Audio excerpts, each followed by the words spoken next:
Assalamualaikum. This is our class of software engineering section 2C. Internet का कोई issue है? I am still trying to connect. जैसे ही connect होता हूँ तो फिर स्टार्ट करते हैं class.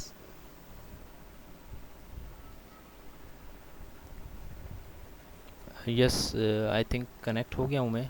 I was trying to connect. 142 confirm ज़रा कर दें मुझे अगर आवाज़ क्लियर नहीं आ रही है तो. बाकी स्टूडेंट्स भी ज्वाइन कर लें. Let me share the screen then and then we will continue from where we left off. काफ़ी है जी.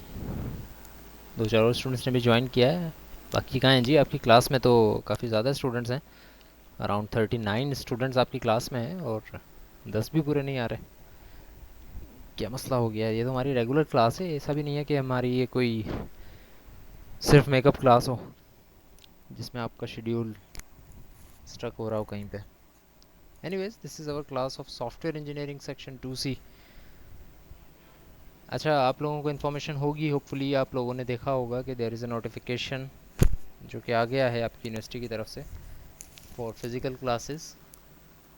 एक्चुअली हाइब्रिड क्लासेस जिस तरह से हम पहले कर रहे थे, द प्रीवियस प्रैक्टिस जिस तरह की थी, वो हाइब्रिड क्लासेस अब स्टार्ट हो रही हैं. सॉरी, मंडे से 14th का जो मंडे आ रहा है उस मंडे से आपकी हाइब्रिड क्लासेस दोबारा से स्टार्ट हो जाएंगी.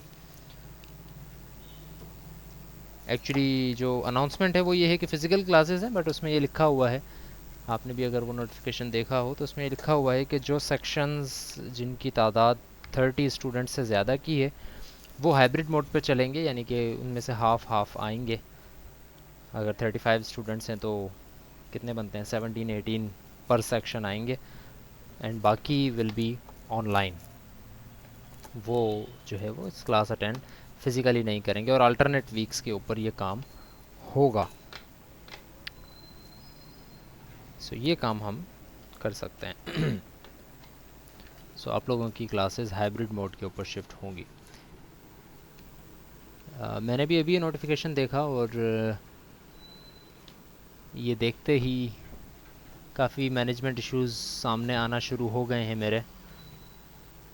हमारी क्लास के ही, बाकी चीज़ों की मैं बात नहीं कर रहा, हमारी क्लास के ही. लाइक हमने ये कहा था, जो हम क्विज़ेज़ असाइनमेंट्स वगैरह लेकर चल रहे होते हैं ना, वो ऑब्वियसली टीचर को भी प्लान करना पड़ता है कि किस तरह से लेकर चलना है. ऑनलाइन मोड है तो वो किसी और तरीके से प्लान होती हैं, फिज़िकल मोड है तो वो किसी और तरीके से प्लान होती है, और हाइब्रिड मोड है तो वो और भी किसी तरीके से प्लान होती हैं.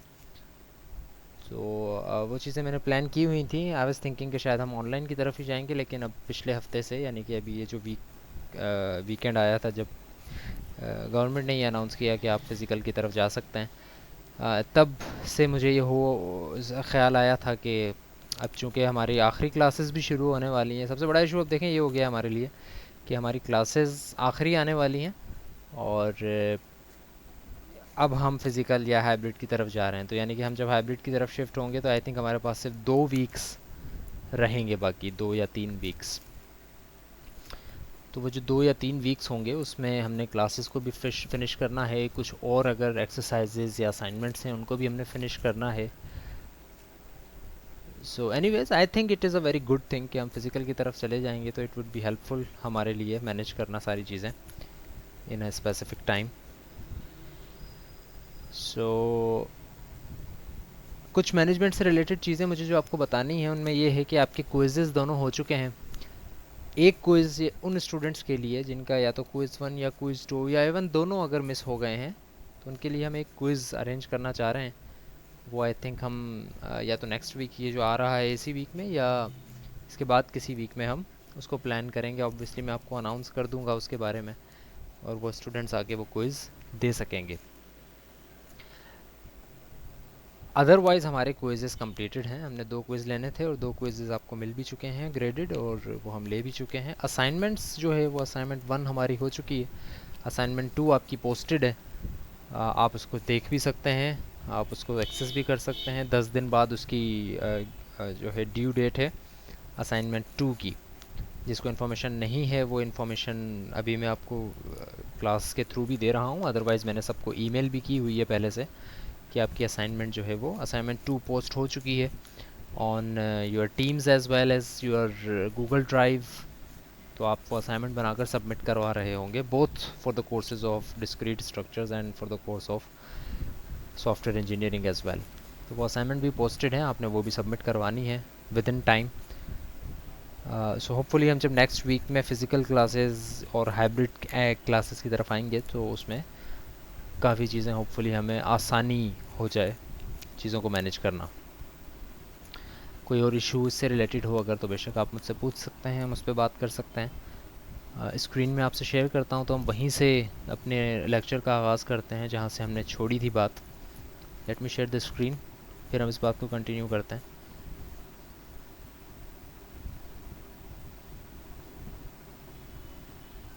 I am trying to share the screen but मेरा टीम्स वर्जन का चूँकि मैं वेब यूज़ कर रहा हूँ तो आई थिंक थोड़ा हैंग हो गया है। It will take a little time.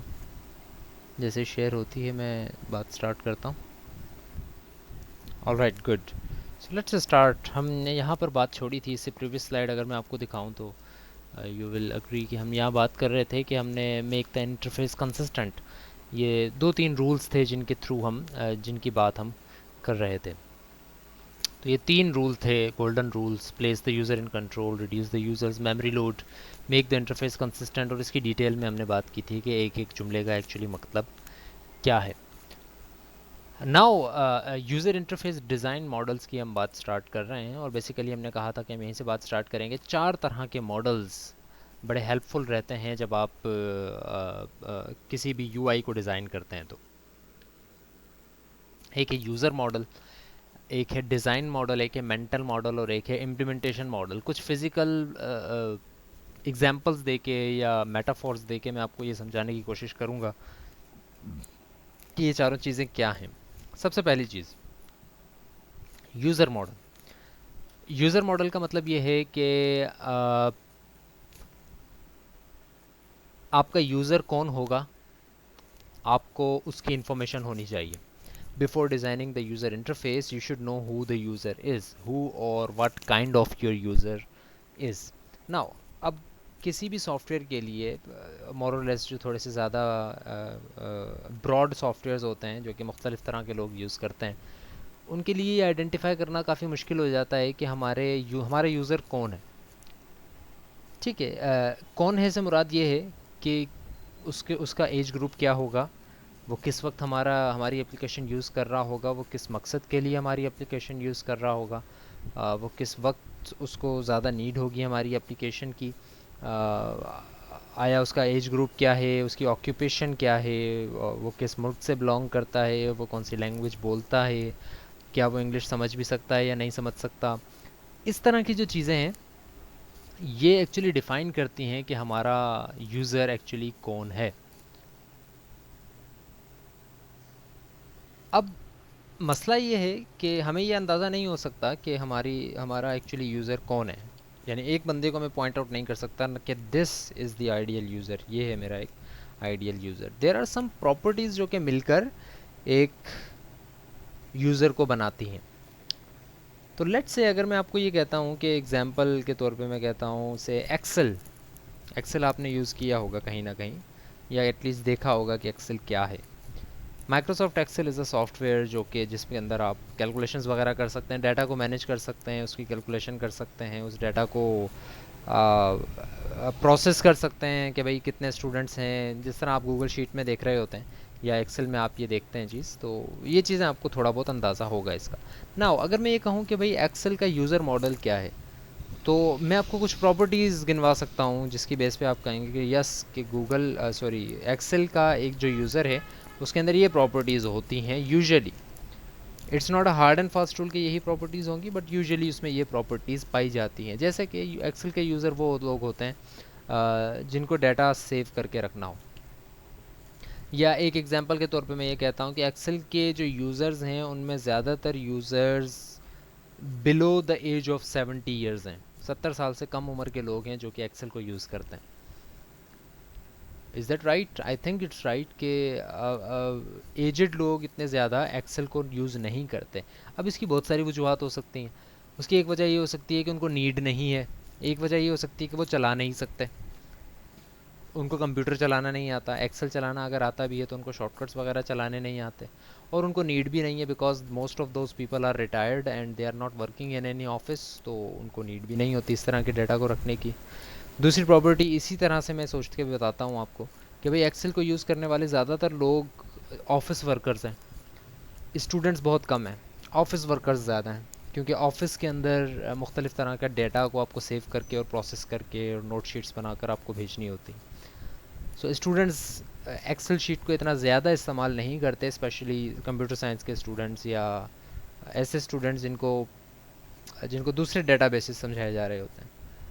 So anyways, मैंने एक एक मॉडल बनाया, मैंने ये कहा कि मेरा जो यूज़र होगा उसकी एज ग्रुप ये होगी, उसका उसके उसकी नेशनैलिटी ये होगी, वो ये लैंग्वेज बोल सकता होगा, अब वो उसकी ऑक्यूपेशन ये होगी, वो स्टूडेंट होगा तो किस जो है वो फील्ड का होगा। इस तरह की कुछ चीज़ें हैं जो कि मैंने कहा कि ये सॉफ्टवेयर उन लोगों के लिए डिज़ाइन किया जा रहा है। तो सबसे पहले मैं अपना यूज़र मॉडल बनाऊंगा ताकि मैं ये अंदाज़ा लगा सकूं कि मेरा यूज़र कौन है, फिर मैं उस यूज़र के अकॉर्डिंगली अपना यूज़र इंटरफेस बनाऊंगा। तो यूज़र मॉडल को समझाने के लिए मैं एक एग्जांपल लेता हूँ, एक मेटाफोर अपने रियल वर्ल्ड से, जो कि आपको थोड़ा सा हेल्प करेगा इस यूज़र मॉडल के सिनेरियो को समझने की। देखिए, जब भी मैं यूआई बना रहा हूँ तो मैं एक्चुअली ये सोच के बना रहा हूँ ना कि भाई मेरा यूज़र कौन है, उसको क्या चीज़ चाहिए, क्या यूज़र को ये चीज़ पसंद आएगी या नहीं, क्या यूज़र को ये चीज़ बुरी लगेगी, क्या क्या यूज़र के लिए ये चीज़ ईजी है या नहीं, क्या यूज़र के लिए ये चीज़ लर्नेबल है या नहीं। मैं यूज़र के हिसाब से सोच रहा हूँ ना, तो वी शुड नो कि हमारा यूज़र कौन है। सो आपको मैं एक एग्जांपल देता हूँ। आप लोगों ने रियल इस्टेट को अगर देखा हो, अगर मैंने एग्जांपल पहले दी भी हुई है तो that would be okay as well, because next जो टॉपिक आ रहा है हमारा उसके लिए भी हमें इसी एग्जांपल को कंटिन्यू करना होगा। सो लेट्स से कि मेरा एक यूज़र कि मैं रियल इस्टेट में, आपने देखा होगा रियल इस्टेट का मतलब ये है कि जो ज़मीन, प्लॉट्स, बंगलोज, घर, फ्लैट्स बनाकर जो बिल्डर्स वगैरह बेचते हैं, उसकी मैं बात कर रहा हूँ। रियल इस्टेट एजेंसीज़ वगैरह जो होती हैं, उसमें आपने देखा होगा कि भाई कोई रियल इस्टेट का नया प्रोजेक्ट लॉन्च होता है, राइट। मुख्तलिफ़ तरह के नाम होते हैं, जैसे क्या नाम होते हैं, किस तरह के नाम होते हैं भाई, जो प्लॉट्स वगैरह की स्कीम्स लॉन्च होती हैं।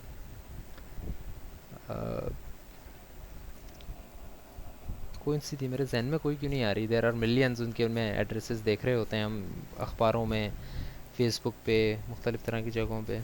Let's suppose there is Bahria Town की हम बात करते हैं। Bahria Town is a scheme, हम ये कहते हैं Bahria Town is a scheme जिसके अंदर आप जाएं तो आपको प्लॉट्स भी मिल सकते हैं, आपको फ्लैट्स वगैरह अगर आप ख़रीदना चाहें आपको वो भी मिल सकते हैं। तो ये एक पूरी स्कीम है जिसके ऊपर आप जाकर कोई खाली जगह लेकर आप उसको बना सकते हैं। उसके ऊपर माहा रेजिडेंसी, जिस तरह 033 कह रहे हैं भाई, प्रोजेक्ट है, एक बिल्डिंग बन रही है, उसके अंदर फ्लैट्स हैं, लोग फ्लैट्स बुक करवाते हैं, वो बनते हैं, वहाँ पे लोग रहते हैं। सो ये एक रियल इस्टेट की तरह की एक मेटाफोर को हम लेकर चल रहे हैं। तो अक्सर आपने देखा होगा कि प्लॉटिंग स्कीम में चले जाते हैं हम, आप जाते हैं शहर से बिल्कुल बाहर और वहाँ पर आपको नज़र आते हैं कि भाई ये प्लॉटिंग स्कीम्स हैं। एक बहुत बड़ा एरिया है, उसको चारों तरफ से दीवार से बंद कर दिया गया है और उसके ऊपर लिखा हुआ है इसी तरह का कोई नाम कि भाई माहा रेजिडेंसी, और इसके अंदर मुख्तलिफ़ तरह के प्लॉट्स आपको मिल रहे हैं, रेजिडेंशियल प्लॉट्स, कमर्शियल प्लॉट्स वगैरह वगैरह। अब इस चीज़ को ज़रा साथ साथ समझें। मैं उस प्लॉटिंग स्कीम के अंदर जाता हूँ तो वहाँ पर ना कोई घर होता है, ना कोई रोड होता है, ना ही कोई कोई बिल्डिंग खड़ी हुई है, बल्कि वो तकरीबन एक वीराना है। ज़्यादा से ज़्यादा क्या होता है कि उसमें प्लॉटिंग के नंबर वगैरह दे दिए जाते हैं, थोड़ा सा रास्ता बना दिया जाता है मिट्टी को उठाकर, थोड़ा रास्ता बना दिया जाता है ताकि आपको पता लगे अच्छा ये गली है, ये रोड है, यहाँ पर रोड बनेगा, यहाँ पर गली बनेगी, यहाँ पर घर बना सकते हैं। वहाँ पर लेट्स से कि मैं कहता हूँ मुझे एक प्लॉट ख़रीदना है, तो वो मुझे बंदा लेकर जाएगा और कहेगा कि यार ये जगह है, ये जगह तो सारी खाली है लेकिन यहाँ पर इतने फीट की जगह जो है वो आपके लिए वो प्लॉट है जो कि मैं आपको बेचना चाह रहा हूँ। अच्छा, अब वो लेट्स सपोज मुझे कहता है कि भाई ये एक जगह है जहाँ पर आप घर बना सकते हैं, चाहे आप बिल्डिंग बना लें, वट जो आप काम करना चाहें आप यहाँ बना सकते हैं। अब मेरा क्वेश्चन ये होगा कि ये कितनी जगह है, यहाँ पर क्या बन सकता है, कितनी जगह है। तो आपने देखा होगा हर एक रेजिडेंशियल इस तरह की प्लॉटिंग स्कीम के अंदर एक घर बना हुआ होता है, कहीं ना कहीं छोटा सा एक घर, अजीब सा एक उन्होंने बना दिया होता है। अजीब सा का मतलब ये है कि उसके इर्द गिर्द कोई घर नहीं होता, वो एक अकेला घर खड़ा हुआ होता है और इर्द गिर्द कुछ नहीं होता, सारी प्लॉटिंग स्कीम खाली होती है। उस घर को कहा जाता है मॉडल हाउस या मॉडल होम। वो घर किसी के रहने के लिए नहीं होता, वो घर किसी ने ख़रीद कर भी नहीं बनाया हुआ होता ऑब्वियसली, क्योंकि वहाँ पर कोई रह नहीं रहा अभी। वहाँ पर आबादी इतनी ज़्यादा होती नहीं है जिस चूँकि लोग वहाँ जाकर रहें, ना ही दुकानें हैं वहाँ पर, ना ही सहूलियात हैं। तो वहाँ पे घर किसने बनाया? वहाँ पर घर उस बंदे ने बनाया जिसने अपने बाकी प्लॉट्स को बेचना है। उसने क्या किया, उसने एक मॉडल हाउस बनाया। उसने कहा कि यार यहाँ पे कुछ बना हुआ तो नहीं है, लेकिन जो प्लॉट आपको मैं बेच रहा हूँ उस पर ये चीज़ बन सकती है। तो अगर आपको विजुलाइज करना है कि यहाँ पर जो प्लॉट्स हैं उसके ऊपर क्या बन सकता है, तो this is the prime example of that कि यहाँ पर इस तरह के घर बनते हैं या बन सकते हैं। उसको कहा जाता है मॉडल हाउस या हाउस मॉडल, जिस तरह हम यहाँ पर कह रहे हैं यूज़र मॉडल। तो अभी मैंने सॉफ्टवेयर लॉन्च लॉन्च नहीं किया, क्योंकि अभी तक तो मैंने यूआई नहीं बनाई उसकी। मैं यूआई बनाने के फेज़ में हूँ, तो मैंने उसका यूज़र इंटरफेस नहीं बनाया। तो मैं ये कैसे कह सकता हूँ कि भाई कौन सा यूज़र के क्या पसंद है, क्या कलर स्कीम होगी, क्या फ़ॉन्ट होंगे, क्या होगा, ये मुझे नहीं पता। ये पता करने के लिए मुझे एक यूज़र मॉडल बनाना पड़ेगा।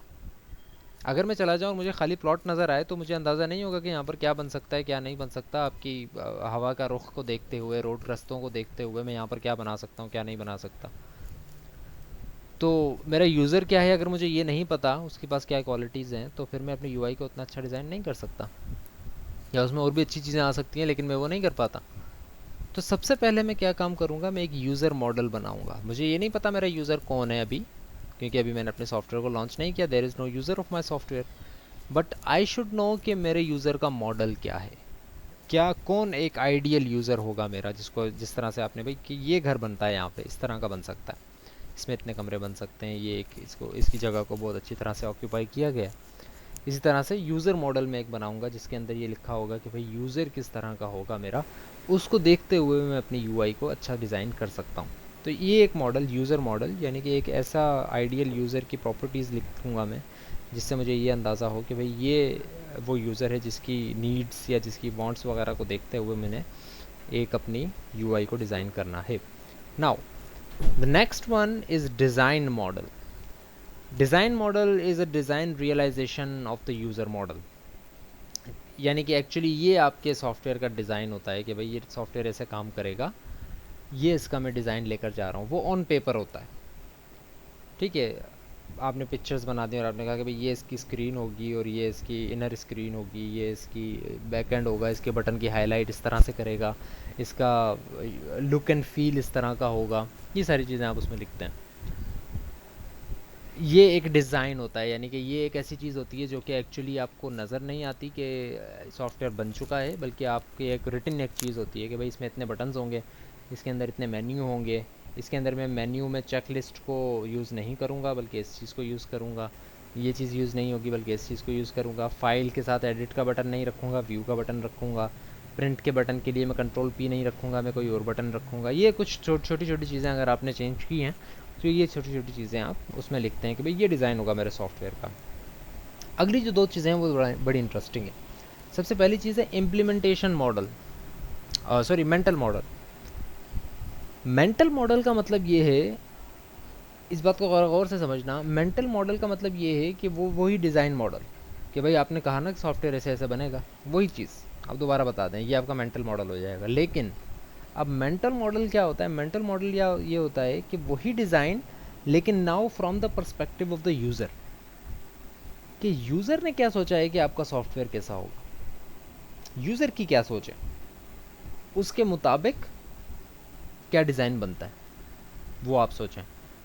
यानी आप एज अ इंजीनियर अगर सोच रहे हैं, एज अ डिज़ाइनर अगर आप सोच रहे हैं, तो लेट सपोज आप कहेंगे भाई ये बटन यहाँ आना चाहिए, ये बटन यहाँ आना चाहिए, या फाइल के बटन के अंदर ये 5 चीज़ें होनी चाहिए। लेकिन यूज़र के हिसाब से अगर आप सोचें तो आप कहें नहीं, यूज़र ये सोच सकता है, जो मैंने यूज़र मॉडल बना लिया है ऑलरेडी, उस यूज़र के हिसाब से इस फाइल के अंदर 10 चीज़ें होनी चाहिए, 5 नहीं। तो आपके पास एक आइडिया आ जाएगा कि यूज़र की एक्सपेक्टेशन यहाँ पर आपकी पूरी नहीं हो पाएगी। ऑल्दो आप उसको परफॉर्मेंस अच्छी दे दें, लेकिन एक्सपेक्टेशन से पे आप पूरा नहीं उतर रहे होंगे वहाँ पे। एक पॉइंट तो आ गया ना, बेशक उस पॉइंट को आप एनालाइज करके उसको अकोमोडेट करें या ना करें, बट एक पॉइंट आपके जहन में आ गया। सो मेंटल मॉडल का मतलब ये है कि यूज़र की क्या परसेप्शन है आपके सॉफ्टवेयर के हिसाब से। इसकी एग्जांपल हमने ली थी, अगर नहीं ली थी तो आप ले लेते हैं कि लेट्स सपोज कि मैं एक गेम बनाता हूँ और मैं ये कहता हूँ कि I am making a game जो कि like sort of like a fighting game है। उसके अंदर 2 ओपोनेंट्स होंगे या 2 ओपोनेंट टीम्स होंगी, वो आपस में फ़ाइट करेंगी, फिर उसके अंदर एक टीम विन करेगी। इस तरह ये एक गेम मैं बना रहा हूँ। तो अब मैं इसका यूआई अगर डिज़ाइन करने जा रहा हूँ और मैंने अपने यूज़र का भी एक मॉडल बना लिया है कि भाई मेरे यूज़र ये होंगे, तो अब मुझे लेट सपोज़ पता है कि भाई एक बड़ा पॉपुलर पबजी का अगर गेम है या कॉल ऑफ ड्यूटी का अगर गेम है, तो ये मुझे अंदाज़ा है कि ये गेम्स बड़े पॉपुलर हैं। तो मैं यही सोचूंगा कि भाई जो मेरा यूज़र है, मेरी यूज़र बेस भी यही है, तो उस यूज़र का मेंटल मॉडल क्या है मेरे सिस्टम का। मैंने उसको कह दिया कि मैं एक नया फाइटिंग गेम लेकर आ रहा हूँ, लेकिन यूज़र का मेंटल मॉडल क्या है। यूज़र तो यही सोचेगा ना कि अच्छा एक नया फाइटिंग गेम आ रहा है, इसका मतलब है एटलीस्ट उसमें कुछ वो चीज़ें सेम होंगी जो कि एज़ इट इज़ पबजी के अंदर या कॉल ऑफ ड्यूटी के अंदर हमें मिल जाती, ताकि उसको वहाँ पर मुझे कुछ चेंज नहीं करना। तो ये मुझे कैसे पता लगेगा कि यूज़र ने क्या सोचा है। अगर मुझे यूज़र मॉडल है मेरे पास, तो मैं उसके हिसाब से अपना मेंटल मॉडल बनाऊंगा और फिर कंपेयर करूंगा कि अच्छा डिज़ाइन मॉडल, यानी मेरा मॉडल ये था, मैं ये बनाना चाह रहा था, यूज़र एक्चुअली ये सोच रहा है कि ये सिस्टम ऐसा होगा। तो इन दोनों को मिक्स करके कुछ चीज़ें मैं अपनी रखूँगा, कुछ चीज़ें मैं यूज़र की रखूँगा और एक चीज़ बनाऊँगा जिसको मैं कहता हूँ इम्प्लीमेंटेशन मॉडल, जो कि आपको नीचे आखिरी चीज़ नज़र आ रही है। इम्प्लीमेंटेशन मॉडल, अब मैं वही रियल इस्टेट वाली एग्जांपल को कंटिन्यू करता हूँ और वो ये कहता हूँ कि इम्प्लीमेंटेशन मॉडल एक्चुअली वो वीडियो या वो प्रेजेंटेशन होती है जो कि एक्चुअली आप यूजुअली देखते हैं किसी भी रियल इस्टेट प्रोजेक्ट की एडवर्टीज़मेंट में। आपने नोट किया होगा कि जब भी एक रियल इस्टेट प्रोजेक्ट की एडवर्टीज़मेंट आती है तो उसके अंदर एनिमेशन को यूज़ किया होता है, यानी कार्टूनीफाई करके बिल्डिंग्स और ये सारी चीज़ें दिखाई जा रही होती हैं कि भाई ये बिल्डिंग है, ये रास्ता है, ये इस तरह है। क्यों? क्योंकि एक्चुअली वो चीज़ बनी नहीं है, वो चीज़ ऐसे काम करेगी। ये इम्प्लीमेंटेशन, इसकी इम्प्लीमेंटेशन ऐसे होगी, हुई नहीं है अभी तक ऑब्वियसली, जब तक कि कोई चीज़ उसको स्पॉन्सर नहीं करें, लेकिन उनका ये कहना है कि ये चीज़ ऐसे काम करेगी। तो ये जो काम करेगी ऐसे, इसको कहा जाता है इम्प्लीमेंटेशन मॉडल। यहाँ पर आप इम्प्लीमेंटेशन इस तरह से करेंगे। सिमिलरली इन अ सॉफ्टवेयर, अगर मैं कोई वीडियो बनाकर या कोई प्रेजेंटेशन बनाकर, एक्चुअली सॉफ्टवेयर नहीं होगा, उसके बैक पे कुछ नहीं होगा कि भाई मैं प्रिंट पे क्लिक करूँ और प्रिंट हो रहा है, एक्चुअली एडिट पे क्लिक करूँ और सेव हो रहा है, एक्चुअली ऐसा ऐसा कुछ नहीं होगा।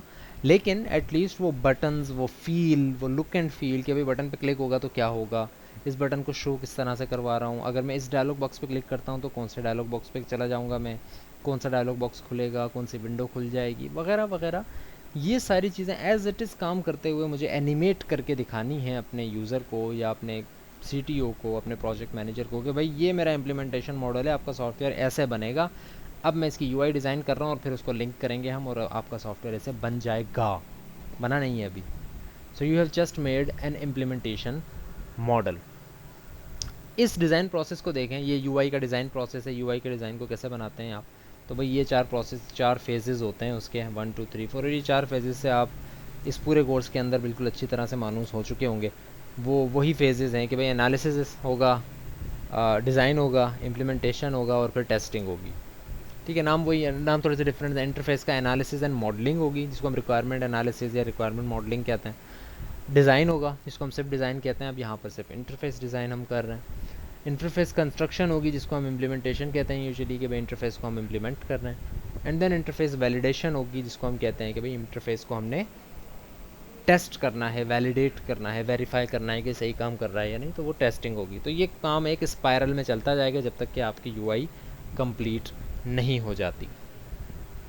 Now interface analysis means understanding these 4 things. Interface analysis का जो फेज़ है, ये वाला जो ऊपर वाला फेज़ है, interface analysis and modelling, cursor को फॉलो करें, इंटरफेस एनालिसिस एंड मॉडलिंग, ये जो फेज़ है, इसका मतलब ये है कि आपको 4 चीज़ें समझनी है। ये 4 चीज़ें आपको समझ में आ जाएँ और आप इसको डॉक्यूमेंट कर लें कि एक्चुअली क्या चीज़ें हैं ये, तो फिर इसका मतलब है कि आपका इंटरफेस डिज़ाइन का इंटरफेस एनालिसिस का जो फेज़ है वो कंप्लीट हो गया। यूआई डिज़ाइन का, यूआई एनालिसिस फेज़ जो है वो कंप्लीट हो गया।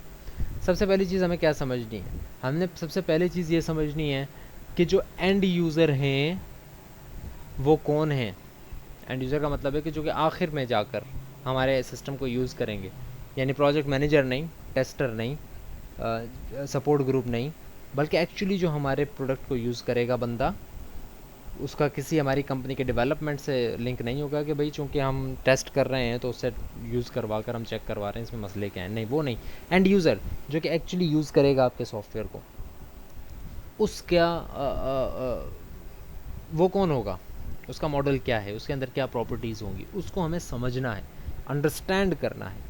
सिर्फ लर्न नहीं करना है या उसका सिर्फ मॉडल नहीं बना देना कि भाई ये होगा, अंडरस्टैंड करना है उसको। सिर्फ ये नहीं कहना कि भाई उसकी एज यहाँ से यहाँ तक होगी, क्यों होगी, और उस एज की वजह से आपकी यूआई पर क्या फ़र्क पड़ता है, आपको ये सब समझना होगा। सो अंडरस्टैंड सबसे पहली चीज़ कि भाई आपकी आपकी एंड यूज़र कौन है।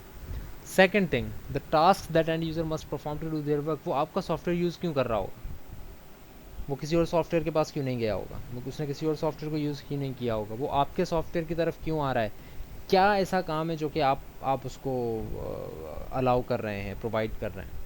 तो वो आपकी एप्लीकेशन किस काम के लिए यूज़ करेगा, वो सारे आपके पास लिस्ट डाउन होने चाहिए। बहुत सारी चीज़ें आपकी एप्लीकेशन में इस तरह की भी होंगी जो कि दूसरी एप्लीकेशन भी परफॉर्म कर रही हैं, ठीक है, उसके लिए वो आपकी एप्लीकेशन पर नहीं आ रहा, वो आपकी एप्लीकेशन पर इसलिए आ रहा है क्योंकि कोई स्पेसिफिक वजह होगी। तो वो जो स्पेसिफिक वजह है वो भी आपने जांचनी है कि भाई मेरे पास जो यूज़र आ रहा है उसने ये एक्सपेक्टेशन ली है कि मैं ये काम एटलीस्ट उसके करके दूंगा।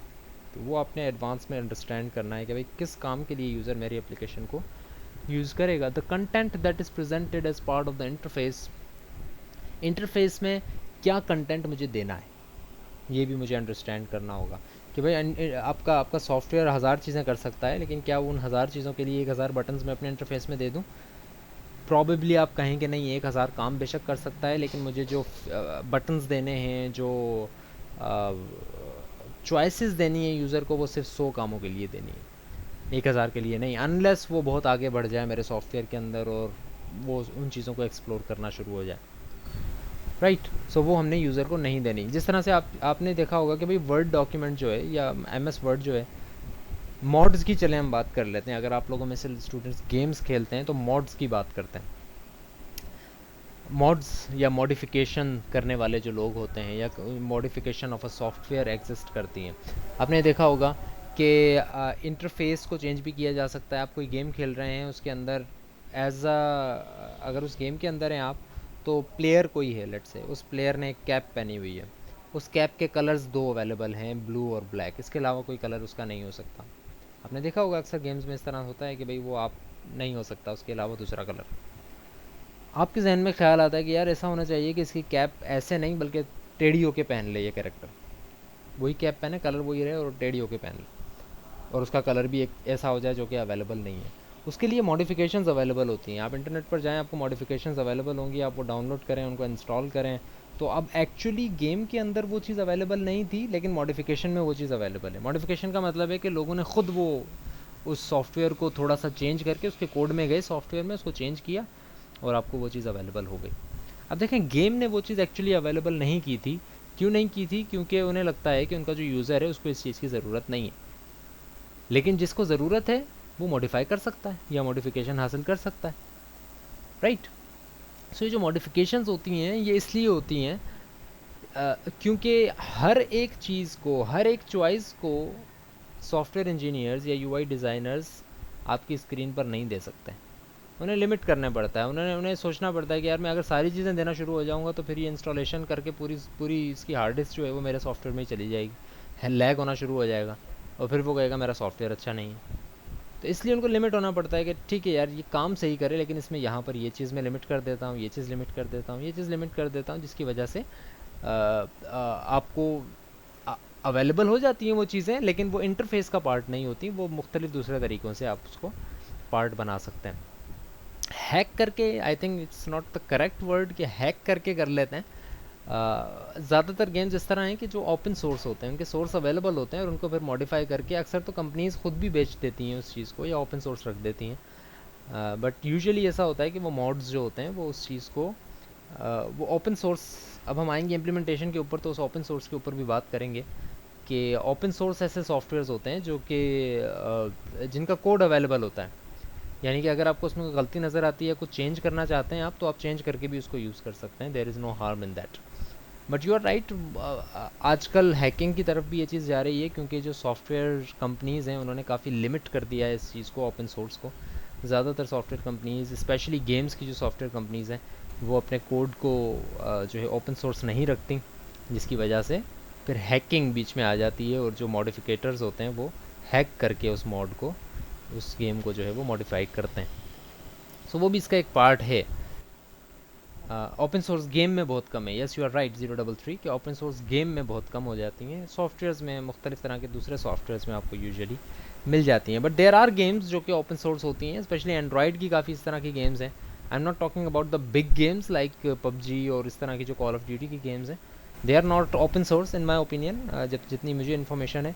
बट इसके अलावा जो छोटी मोटी गेम्स हैं वो तकरीबन सब की सब जो हैं, यानी कि छोटी मोटी गेम्स से मुराद ये है कि आई थिंक सबवे सर्फर्स और टॉकिंग टॉम, इस तरह के जो गेम्स हैं एंड्रॉयड पे, वो ज़्यादातर ओपन सोर्स आपको मिल जाते हैं, because they are very small games. और अगर आपको उसका सोर्स ना भी मिले तब भी वो इतने छोटे गेम्स हैं कि उनका सोर्स एक थोड़ा सा भी, एक बेहतर अगर एंड्रॉयड इंजीनियर है तो वो उसका सोर्स गेस कर सकता है कि इसने ये काम कैसे किया है। राइट, इस तरह हमने पहले भी कुछ एग्जांपल्स देखी थी, या एक एग्जांपल अभी मेरे जहन में आ रही है, फ्लैपी बर्ड आपने देखा होगा गेम, कि वो एक परिंदा सा उड़ रहा है और आपको उसको दो दीवारों के दरमियान से गुजारना है। वो जो फ्लैपी बर्ड गेम है that is a very simple game. तो उस बेशक वो ओपन सोर्स हो ना हो, any software engineer can guess their code कि उसने कोड में पीछे क्या किया है एक्चुअली। उसने एक इनफाइनाइट लूप लगा दिया और एक ही चीज़ के ऊपर रैंडम का फंक्शन लगाया है और वो चीज़ ग्राफिकली आपको रिप्रेजेंट करवा दी। सो ओपन सोर्स अगर नहीं भी होते तो वो ओपन सोर्स बना दिए जाते हैं और फिर उनको मॉडिफाई कर दिया जाता है। माय पॉइंट इज़ कि हमने ये समझना पड़ेगा कि हमारे पास मिलियन ऑफ चीज़ें हम उस सॉफ्टवेयर के अंदर कर सकते हैं, but because of some limitations हमें उन चीज़ों को लिमिट करके ये चॉइस करनी पड़ती है, अंडरस्टैंड करना पड़ता है कि एक्चुअली मुझे इंटरफेस के ऊपर यूज़र को क्या दिखाना है और क्या नहीं दिखाना। ये है एनालिसिस का फेज़। और करोड़ों तरह के क्वेश्चन आप पूछ सकते हैं इस एनालिसिस फेज़ के अंदर, कि भाई मेरा यूज़र है कौन, वो किस फील्ड से बिलोंग करता है, वो किस लिए मेरा सॉफ्टवेयर यूज़ करेगा, उसका एज ग्रुप क्या है, वो क्या काम करता है, क्या उसको अलग से ट्रेनिंग दरकार है मेरा सॉफ्टवेयर यूज़ करने के लिए, या वो खुद सीख कर यूज़ कर सकता है। ऐसा तो नहीं है कि मैं उसको अलग से मैनुअल फ़राहम करूँ और वो हर लैंग्वेज में फ़राहम करूँ तब जाकर वो मेरा सॉफ्टवेयर यूज़ कर रहा होगा। क्या मुझे उसके लिए अलग से ट्रेनिंग सेशंस रखने पड़ेंगे। कोई मेरा अगर ऐसा यूज़र है, क्या मेरे ऐसे यूज़र भी होंगे जो कि से किसी तरह की इम्पेरिटी रखते हैं। इम्पेरिटी का मतलब ये है कि किसी तरह से स्पेशली एबल्ड हैं, लाइक उनकी बिनाई काम नहीं करती सही से, वो देख नहीं सकते सही से, वो सुन नहीं सकते, इस तरह की चीज़ें हैं अगर, तो उनके लिए भी अकोमोडेट करना है मैंने। तो ये वो सारी चीज़ें हैं जिनको देखते हुए हमें ये एनालाइज़ करना होगा कि एक्चुअली मेरा यूआई किस तरह का होगा।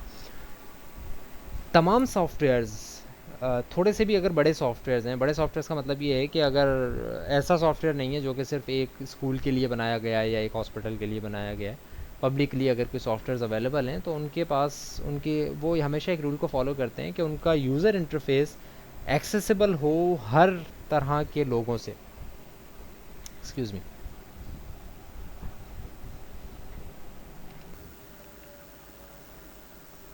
जी class, just give me 2 minutes, I will be back. Gee, I'm back. So I was talking about user analysis phase, interface analysis, interface analysis phase. तो उसके अंदर यूज़र को जब हम एनालाइज करें तो there can be a million question जो कि हम पूछ सकते हैं और उसके बेस के ऊपर हम एनालाइज कर सकते हैं। आई वाज अवे, और तब तक होपफुली आपने कुछ एक दो क्वेश्चंस इसमें से देखे होंगे। And there are these are all the questions that are trying to analyse, trying to justify कि मेरे एक्चुअली यूज़र कौन हैं। फॉर एग्जांपल एक रैंडम एक दो क्वेश्चन मैं इसमें से उठाता हूँ और उसके ऊपर बात करते हैं, so you will have an idea कि एक्चुअली हम इसमें क्या बात कर रहे हैं। For example, how are user compensated for the work they perform. Users जो काम करेंगे आपका सॉफ्टवेयर को यूज़ करके, उसके साथ उनको कैसे कंपनसेट किया जाता है। यानी कि लेट सपोज आपके आपके सॉफ्टवेयर को वो किसी वर्क प्लेस पर इस्तेमाल कर रहे हैं, तो उसको उनको किस तरह से कंपनसेट किया जाएगा। फॉर एग्जाम्पल, इसकी एक छोटी सी मैं एग्जांपल लेता हूँ, थोड़ी टेक्निकल सी एग्जांपल है। लेट्स सपोज कि I am working in an office और एक्सेल के अंदर में एक रो के अंदर कितनी कितनी रोज़ फिल कर देता हूँ, मुझे इस बात के पैसे मिलते हैं कि भाई 1 घंटे में एक मेरा कोलीग है जो कि उस 1 घंटे के अंदर 17 रोज़ फिल कर लेता है, और एक जो है वो 15 रोज़ फिल कर लेता है 1 घंटे के अंदर, एक ऐसा है जो कि 20 रोज़ फिल कर लेता है। तो हमारी जो पे है वो हमें कंपनसेट की जाएगी अकॉर्डिंग टू कि हमने कितना डाटा फिल आउट किया। नाउ अब इसमें जो सॉफ्टवेयर यूज़ हो रहा है, जिसको मैं एक्सेल कह रहा हूँ, या किसी भी इस तरह का सॉफ्टवेयर है जिसमें आपको सॉफ्टवेयर की बेस के ऊपर आपकी कंपनसेशन हो रही है, तो फिर इस कंपनसेशन में सॉफ्टवेयर और यूआई डिज़ाइनर का भी एक बहुत बड़ा काम है कि वो इस कंपनसेशन को अकोमोडेट करें। लाइक फॉर एग्जांपल अगर मैं कहता हूँ कि उसने 17 रोज़ इस वजह से फिल आउट कर ली क्योंकि उसके कंप्यूटर के अंदर वो सॉफ्टवेयर ऐसे चल रहा था जिसके अंदर शॉर्टकट जो कीज़ थी वो अवेलेबल थी। अब मैंने क्या किया एज ए यूआई डिज़ाइनर कि एक कंप्यूटर के लिए शॉर्टकट कीज़ अवेलेबल कर दी, दूसरे के लिए अवेलेबल नहीं की, कि भाई आप चूंकि मैक पे चला रहे हैं तो आपके लिए शॉर्टकट कीज़ हो जाएंगी अवेलेबल, आप विंडोज़ पर हैं तो आपके लिए अवेलेबल नहीं होगी। ये मेरी यूआई का फॉल्ट है। तो अगर मुझे ये पता हो कि भाई कैसे मेरे यूज़र्स को पैसे मिलेंगे मेरा सॉफ्टवेयर यूज़ करते हुए, तो जब यूज़र वो चीज़ यूज़ कर रहे हैं तो ऐसा तो नहीं है कि बिकॉज मेरी एज ए यूआई डिज़ाइनर मेरी ये गलती है कि मैं उसमें शॉर्टकट्स नहीं डाल सका तो उस वजह से उसकी कीमत गिर गई, उसको पे उसकी कम मिल रही है क्योंकि वो 10 जो है वो रोज़ फिल कर सका, दूसरे ने 20 कर ली। सो मुझे ये भी देखना पड़ेगा कि मेरे यूआई का यूज़र की कंपनसेशन के ऊपर क्या अफेक्ट पड़ रहा है, उस हिसाब से भी मैंने ये सोचना है। What is the primary spoken language among users की प्राइमरी स्पोकन लैंग्वेज कौन सी है? उर्दू है, इंग्लिश है, अरेबिक है।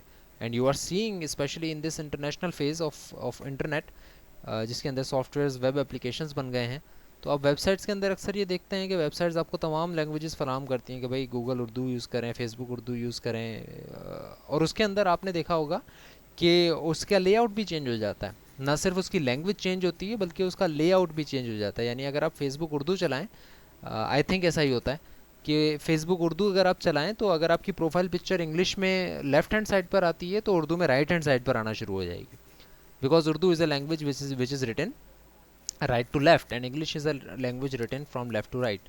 So in order to design my UI or in order to analyze my user, I will still have to look into कि भाई user कौन सी लैंग्वेज कहता है, वो किस तरह की चीज़ों से मानूस है। सिमिलरली क्या यूज़र कोई कोई राइट हैंडेड है या लेफ्ट हैंडेड है, इससे भी काफ़ी फ़र्क पड़ेगा। हम बात कर रहे थे, जो बात बीच में कट गई, वो ये कि यूज़र जो इम्पेयर्ड होते हैं, हेयरिंग इम्पेयरमेंट है किसी के पास विजन इम्पेयरमेंट है, उसका मतलब ये होता है कि भाई कोई सही देख नहीं सकता, किसी के पास विजन है ही नहीं, वो बिल्कुल नहीं देख सकता, कोई बिल्कुल नहीं सुन सकता, कोई बिल्कुल नहीं बोल सकता।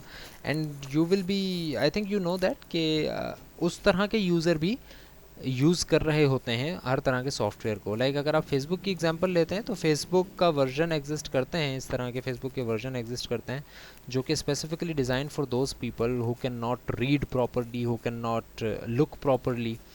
अगर कलर ब्लाइंड कोई है, हम अक्सर चीज़ें कलर के ऊपर कर रहे होते हैं ना, आप देख रहे होते हैं कि आप लाइक के बटन पे जैसे ही क्लिक करते हैं तो वो ब्लू हो जाता है, तो आपको पता होता है कि भाई you have like this post.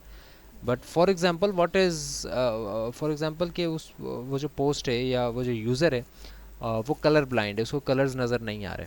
So Facebook को इस चीज़ को भी अकोमोडेट करना है कि अगर उसको कलर नज़र नहीं आ रहे तब भी वो पहचान ले इसको कि ये चीज़ लाइक हो गई है। और आपने नोट किया होगा कि ऐसा ही है कि अगर जो आप कोई पोस्ट लाइक करते हैं तो ना सिर्फ वो ब्लू हो जाती है बल्कि थोड़ी सी हाईलाइटेड भी हो जाती है और थोड़ी सी डार्क भी हो जाती है, ताकि उसको ये नज़र आए। अगर कोई कलर नज़र नहीं आ रहे किसी यूज़र को तो उसको भी ये चीज़ नज़र आ जाए, राइट। सो यूज़र इंटरफेस को हर एक तरह के यूज़र को जांचना है और उसके हिसाब से अपने यूआई को डिज़ाइन करना है, ना सिर्फ एक आइडियल यूज़र के तौर पर उसने यूआई को डिज़ाइन करना है। इश्यूज़ की हम पहले भी बात कर चुके हैं, डिज़ाइन के इश्यूज़ कौन कौन से आ सकते हैं, कुछ और इसमें एडिड है, जैसे कि रिस्पॉन्स टाइम डिज़ाइन इशू में आता है कि आपका सॉफ्टवेयर सही रिस्पॉन्स नहीं कर रहा, सही टाइमिंग पर रिस्पॉन्स नहीं कर रहा। हेल्प फैसिलिटीज़ कम है, आपका सॉफ्टवेयर की हेल्प फैसिलिटीज़ अवेलेबल नहीं है, मैनुअल्स अवेलेबल नहीं है, आपका सॉफ्टवेयर में अगर कोई इशू आ जाता है तो वो चीज़ अवेलेबल नहीं है कि भाई उस इशू को कैसे रिजॉल्व किया जाए। एरर हैंडलिंग, अगर कोई एरर आ जाता है तो उसको कैसे हैंडल करना है, ट्रबल शूटिंग वगैरह अक्सर सॉफ्टवेयर्स में होती है। Menu and command labelling, application accessibility. Menu and command labelling का मतलब यही है कि आप उस चीज़ के ऊपर उस हर एक चीज़ का एक लेबल दिया हुआ हो कि भाई ये बटन किस चीज़ का है। आप एटलीस्ट अगर दिया हुआ नहीं है तो आप उस पर जैसे ही माउस लेकर जाते हैं तो वो नीचे लिखा हुआ आ जाता है कि इस चीज़ का ये मतलब है, इस बटन का ये मतलब है। एप्लीकेशन एक्सेसिबिलिटी की बात मैं कर चुका हूँ कि अगर किसी कोई ऐसा स्पेशली एबल्ड पर्सन है जिसके पास पूरी की पूरी वो सलाहियतें नहीं हैं जो कि एक आइडियल यूज़र में होती हैं, तो उसके लिए भी हमें अकोमोडेट करना चाहिए अपनी यूआई को। Internationalisation, again I have talked about it कि अगर लैंग्वेज कंट्री वगैरह डिफरेंट है तो उस हिसाब से भी हमें अपने सॉफ्टवेयर को अकोमोडेट करना है। वेब ऐप के इंटरफेस की डिज़ाइन की अगर हम बात करें तो वेब एप्लीकेशन का इंटरफेस का डिज़ाइन और उसके फेजेस थोड़े से मुख्तलिफ हो जाते हैं एक नेटिव एप्लीकेशन के डिज़ाइन और उसके फेजेस से। ऐसा क्यों है? ऐसा इस वजह से है क्योंकि वेब एप्लीकेशन एक इंटरनेशनल लेवल की एप्लीकेशन होती है। वेब एप्लीकेशन का मतलब ये है कि इसको आप ऐसे समझ लें एक वेबसाइट, वेबसाइट सिर्फ एक स्पेसिफिक ग्रुप ऑफ पीपल के लिए नहीं होती, बल्कि तकरीबन पूरी दुनिया के लिए अवेलेबल होती है। तो उसके अंदर हर एक चीज़ एक बड़े एहतियात के साथ हमें देखनी पड़ती है। तो जब भी आप वेबसाइट यूज़ कर रहे हो तो उसके अंदर ये नोट कीजिएगा कि जब भी आप किसी वेबसाइट पर जाते हैं तो आप जिस पेज पर होते हैं उसका पूरा एड्रेस लिखा हुआ होता है कि भाई आप कौन से पेज पर हैं। आप उसके यूआई, आप उस पेज के ऊपर भी छोटा सा लिखा हुआ होता है कि आप होम के बाद आपने यहाँ क्लिक किया, फिर आप यहाँ क्लिक किया, फिर आप यहाँ क्लिक किया, फिर आप अब इस पेज पर आ गए, ताकि यूज़र को याद रहे नेक्स्ट टाइम कि वो किस पेज पर था, अगर उसने नेक्स्ट टाइम अगर आपकी किसी पेज पर आना है तो वो क्या क्या परफॉर्म कर सकता है वहाँ पे, कौन से एप्लीकेशन के जो है फंक्शंस परफॉर्म कर सकता है, वो भी आपको बताने हैं सारे के सारे। तो वेब एप्लीकेशन में हमें सारी डिटेल देनी पड़ती हैं। इंटरफेस के कुछ डिज़ाइन प्रिंसिपल्स हैं, तकरीबन कोई 14-15 डिज़ाइन प्रिंसिपल्स हैं जिनके ऊपर आज हम बात करेंगे। एक ही एंटिसिपेशन, वेबसाइट को ये सजेस्ट करना चाहिए, एंटिसिपेट करना चाहिए कि यूज़र ने क्या करना है। वेबसाइट एक ऐसी चीज़ है जिसके ऊपर आप अगर आप एक सॉफ्टवेयर के अंदर 50 फीचर्स दे सकते हो ना, तो उसी के वेब वर्जन के ऊपर आप 5000 चीज़ें दे सकते हो, क्योंकि वो चीज़ इंस्टॉल नहीं हो रही होती, वेबसाइट इंस्टॉल नहीं होती, उसको सिर्फ आप एक्सेस कर रहे हो, वो आपके सिस्टम की कोई ज़्यादा जगह नहीं ले रही। तो उसके अंदर अगर आप बेतहाशा चीज़ें भी दे दोगे तो उससे यूज़र के कंप्यूटर पर कोई फ़र्क नहीं पड़ेगा। लेकिन अगर मैं कहूँ कि भाई वर्ड में पहले 50 चीज़ें थी, अब 5000 चीज़ें हो गई हैं, तो अब वर्ड जगह भी उतनी लेगा, मेरे कंप्यूटर में लैग भी करेगा, स्लो भी हो जाएगा। लेकिन अगर मैं माइक्रोसॉफ्ट वर्ड का ऑफिस 365 वर्जन यूज़ करता हूँ जो कि ऑनलाइन है, तो वो चूँकि इंस्टॉल मेरे कंप्यूटर पर नहीं है, वो इंस्टॉल इनके सुपर कंप्यूटर्स पर ही हैं, या जो हाई पावर्ड कंप्यूटर्स हैं उनके ऊपर हैं। तो अगर उनके ऊपर वो इंस्टॉल्ड हैं तो फिर मैं सिर्फ उसको एक्सेस कर रहा हूँ थ्रू अ वेबसाइट, तो उसके अंदर 5000 चीज़ें की 5000 चीज़ें मुझे अवेलेबल होंगी। सो एंटिसिपेशन का मतलब ये है कि यूज़र को आपने ये एक सॉफ्टवेयर को ये समझना चाहिए कि यूज़र ने क्या करना है। जैसे कि अगर आप कॉपी करते हैं कोई चीज़, कई बार अगर आप पेस्ट करते हैं तो उसकी सेटिंग वगैरह चेंज करने आपको पड़ती है। आप कोई चीज़ कॉपी करते हैं इंटरनेट से और आकर वर्ड में आप पेस्ट करते हैं तो वो उसके कलर वगैरह और फ़ॉन्ट वगैरह सब डिफरेंट होते हैं। अगला काम आप क्या करेंगे, आप ये करेंगे कि उसके फ़ॉन्ट वगैरह को उसके हिसाब से करेंगे जिस हिसाब से आपका बाकी डॉक्यूमेंट हुआ हुआ है। तो आपने ये देखा होगा, अगर नहीं देखा तो नोट कीजिएगा कि जैसे ही आप कॉपी पेस्ट करते हैं स्पेशली एक वेब एप्लीकेशन के ऊपर, तो वो आपको खुद सजेस्ट करने लग जाती है कि do you want its font to be the same as your document, और आप उस पर यस करेंगे तो बगैर आपके काम किए वो खुद उसके सॉफ्ट फॉन्ट को सब कुछ सही कर देगा। तो ये सजेशंस और एंटिसिपेशन होती हैं जो कि एक वेब एप्लीकेशन में होनी चाहिए ताकि यूज़र अपना काम अच्छे से कर सके। A web app should be designed so that it anticipates the user's next move. Communication, user को बताना है कि एक्चुअली क्या काम हो रहा है। The interface should communicate the status of any activity initiated by the user. ऐसा ना हो कि यूज़र ने एक एक्टिविटी इनिशिएट की और अब उसका जवाब ही नहीं आ रहा कि भाई एक्चुअली काम हो रहा है, हो चुका है, नहीं हो सकता या नहीं हो रहा, कुछ तो बताएं। तो हर एक चीज़ का एक एंटिसिपेशन, एक कम्युनिकेशन होनी चाहिए कि भाई आपने यहाँ क्लिक किया है, अब ये काम हो रहा है, इतने % हो चुका है। कंसिस्टेंसी की बात हम बेतहाशा बार कर चुके हैं। The use of navigation controls, menus, icons, buttons कहाँ कहाँ हैं, कलर कौन कौन से हैं, this should be the same all across your upgradation. 033 कह रहे हैं कि सिक्योरिटी आ सकती है या नहीं डिज़ाइन इशू के अंदर। Security is not actually a design issue, but security software design issue है। Yes, security software design issue है, बट सिक्योरिटी अभी हम बात कर रहे हैं यूज़र इंटरफेस की, तो यूज़र इंटरफेस से रिलेटेड नहीं है सिक्योरिटी। हाँ, तब थोड़ा सा रिलेट करेगी जब आपने यूज़र इंटरफेस ऐसा बनाया हो जिससे आपकी सिक्योरिटी आपके सॉफ्टवेयर की मिनिमाइज़ हो रही हो, कि भाई आपने यूज़र इंटरफेस ऐसा बनाया है कि उसके अंदर सारी चीज़ें शो हो रही हैं। जैसा कि एक आपको बड़ी प्राइम एग्जांपल इसकी देता हूँ। आपने लॉगिन और लॉगिन का पेज आपने देखा होगा कि भाई आप अपना यूज़र नेम डालते हैं, अपना पासवर्ड डालते हैं और आपको आप लॉगिन हो जाते हैं किसी भी फेसबुक पेज के ऊपर। बड़ी गौर से सुनिएगा, एग्जांपल बड़ी रेलेवेंट एग्जांपल है इस क्वेश्चन से। सो सिक्योरिटी का ये कोई क्वेश्चन नहीं है कि भाई आपने यूआई किस तरह से डिज़ाइन की है।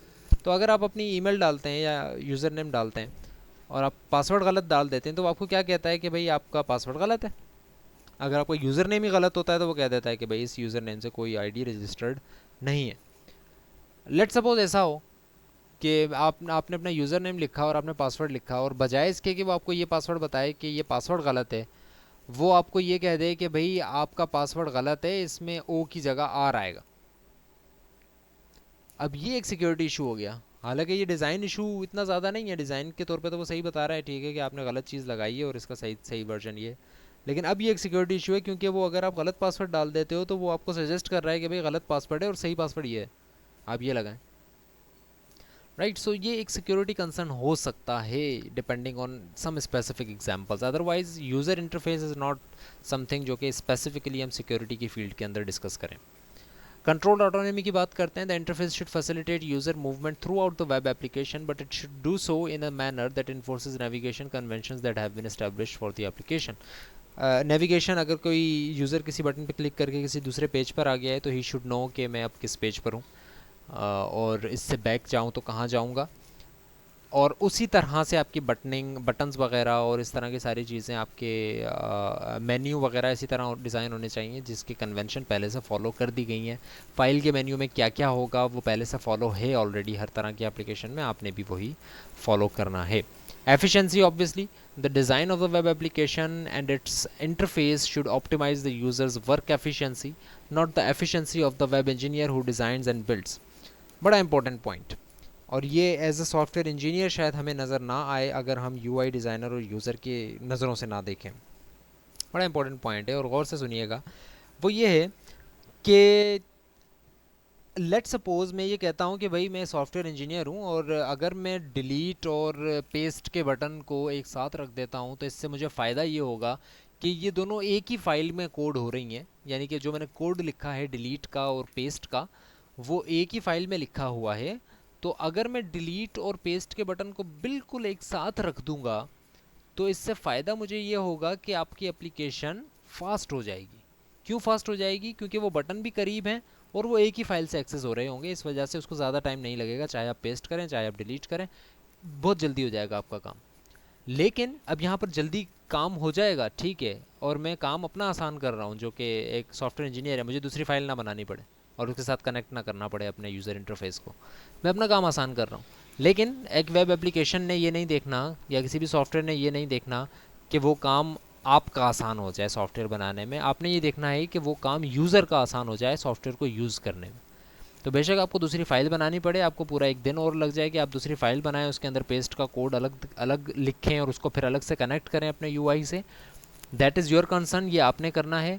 लेकिन आपने इस चीज़ को ऊपर नहीं रखना सिर्फ इसलिए कि भाई आपका टाइम बच जाएगा एज ए सॉफ्टवेयर इंजीनियर। आपने ये देखना है कि यूज़र का टाइम बचे और यूज़र की चीज़ें एफिशिएंट हो जाएं, रादर देन कि आप कहें कि नहीं मेरा टाइम यहाँ पर बच रहा है और मैं अपने टाइम को बचाकर ये काम कर रहा हूँगा। इंटरफेस के डिज़ाइन प्रिंसिपल्स 2-3 नेक्स्ट भी हैं। इस लेक्चर को कंटिन्यू करेंगे हम नेक्स्ट क्लास के अंदर। क्लास को मैं यहाँ पर फिनिश कर रहा हूँ। हमने काफ़ी चीज़ें और भी डिस्कस करनी है, असाइनमेंट के बारे में मैं आपको ऑलरेडी बता चुका हूँ, not in this class but in this course. थोड़ी हमने और चीज़ें भी डिस्कस करनी है, बट नेक्स्ट क्लास जो हमारी सॉफ्टवेयर इंजीनियरिंग की होगी आई थिंक वो फिज़िकल होगी। नेक्स्ट वीक है हमारी क्लास। अभी जो हमारी 2 क्लासेस बची हैं वो डिस्क्रीट स्ट्रक्चर्स की हैं, वो हम अपने टाइम पर ऑनलाइन लेंगे। नेक्स्ट क्लास जब हमारी फ़िज़िकल होगी तब उसके अंदर हम इसी लेक्चर को कंटिन्यू करेंगे यहीं से। अगर कोई क्वेश्चन, कोई क्यूरी या कोई सजेशन, कोई कमेंट इस तरह का हो जो कि आप शेयर करना चाहें नेक्स्ट क्लास में, बेशक आप शेयर कर लें मुझसे या ईमेल कर दें, हम नेक्स्ट क्लास में उसको डिस्कस कर सकते हैं। That's it from today's class. I am ending today's class now. And कोई और इशू हो, कोई चीज़ हो, कुछ पूछना चाह रहे हो तो बेशक मुझसे पूछ लें। I am here for at least 1 minute if you want to ask something, otherwise the class is dismissed. Thank you very much.